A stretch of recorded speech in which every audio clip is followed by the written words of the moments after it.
Assalamualaikum warahmatullahi wabarakatuh. Perkenalkan, saya Rita Maisurah dengan NIM 2105124264 dari kelas A Pendidikan Guru Sekolah Dasar 2021. Tujuan saya membuat video ini yaitu untuk memenuhi persyaratan ujian tengah semester konsep dasar IPA Fisika dengan dosen pengampu Ibu Neni Hermita SPD MPD. Pada video kali ini, saya akan menjelaskan tentang materi suhu dan color. Berbicara mengenai panas atau dingin, maka sesungguhnya kita berbicara keberadaan suhu besaran yang dapat mengkuantitaskan keadaan panas dan dingin suatu benda, yaitu suhu. Timbul suatu pertanyaan, mengapa ilmuwan menggunakan istilah suhu atau temperatur untuk menjelaskan keadaan suhu suatu benda yang ditinjau dari sifat panas dan dinginnya?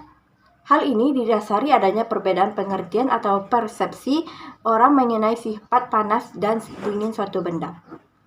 Misalnya, ketika seseorang mendapatkan sengatan matahari menjelang siang hari, mungkin ia merasakan panas yang luar biasa pada permukaan tubuhnya. Akan tetapi bagi seseorang yang lainnya, mungkin saja ia hanya merasakan hangat pada permukaan tubuhnya. Mengapa ini bisa terjadi? Hal ini berkaitan dengan standar panas atau dingin yang berbeda-beda bagi setiap orang. Oleh karena itu, keadaan panas dan dingin suatu benda dikuantitaskan dalam bentuk angka-angka melalui suatu besaran yang disebut dengan suhu. Definisi suhu. Suhu merupakan ukuran atau derajat panas atau dinginnya suatu benda atau sistem. Suhu didefinisikan sebagai suatu besaran fisika yang dimiliki bersama antara dua benda atau lebih yang berada dalam keseimbangan thermal. Alat untuk mengukur suhu adalah termometer. Termometer ini memiliki sifat termotrik, zat yang berubah jika dipanaskan. Suatu benda yang dalam keadaan panas dikatakan memiliki suhu yang tinggi dan sebaliknya. Suatu benda yang ada dalam keadaan dingin dikatakan memiliki suhu yang rendah. Perubahan suhu benda, baik menjadi lebih panas atau menjadi lebih dingin, biasanya diikuti dengan perubahan bentuk atau wujudnya. Misalnya perubahan wujud air menjadi es batu atau uap air karena pengaruh panas atau dingin. Secara umum, dilihat dari hasil tampilannya, ada dua jenis termometer yang biasa kita kenal, yaitu termometer analog dan termometer digital. Termometer analog yang banyak kita jumpai umumnya merupakan termometer zat cair atau termometer raksa dan termometer alkohol. Sedangkan untuk termometer digital umumnya menggunakan sensor elektronik. Prinsip semua termometer mempunyai acuan yang sama dalam menetapkan skala, yaitu titik lembur es murni dipakai sebagai titik bawah, sedangkan suhu uap air yang sedang mendidih pada tekanan 1 atm sebagai titik tetap atas. Selain perubahan wujud yang dialami benda, perubahan panas juga dapat menyebabkan pemuaian. Pemuaian merupakan peristiwa perubahan ukuran penambahan panjang, luas, atau volume suatu benda karena pengaruh suhu.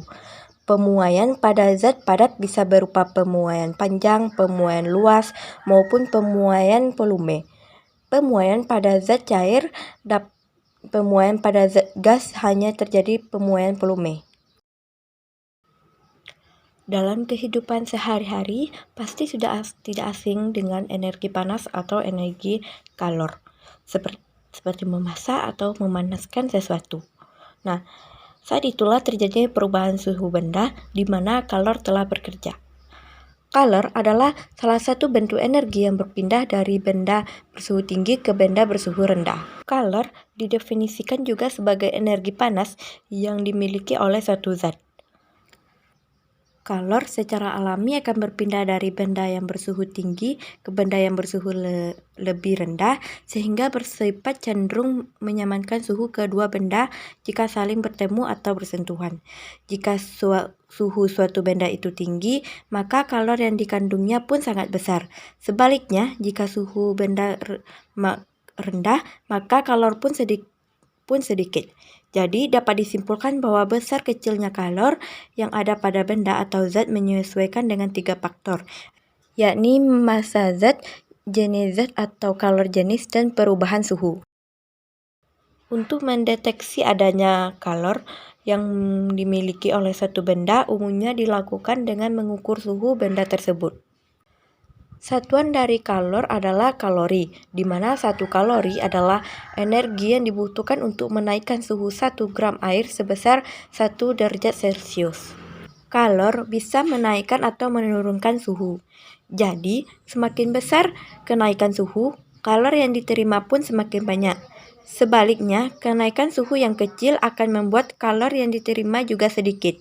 Itu artinya hubungan kalor akan berbanding lurus atau sebanding dengan kenaikan suhu.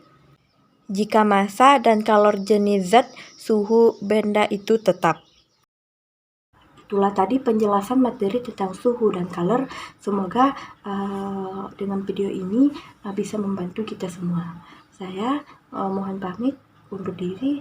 Assalamualaikum warahmatullahi wabarakatuh.